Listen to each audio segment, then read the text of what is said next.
அவரின் அரசியல் பயணம் முன்னாள் முதலமைச்சர் எம்ஜிஆர் உருவாக்கிய ஏடிஎம்கே கட்சியில் தொடங்கியது. பின்னர் ஜெயலலிதா தலைமையிலும் கட்சியில் முக்கிய பொறுப்புகளில் இருந்தார்.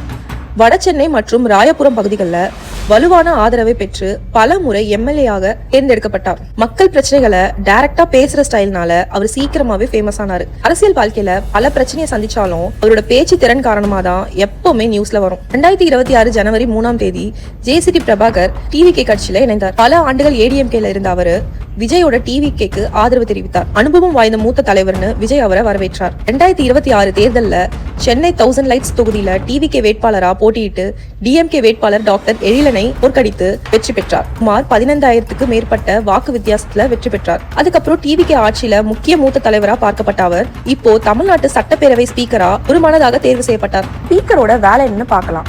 சட்டப்பேரவையில் ஒழுங்கை கட்டுப்படுத்துவது ஸ்பீக்கரின் முக்கிய பொறுப்பு. எம்எல்ஏக்கள் பேச அனுமதி வழங்குவது,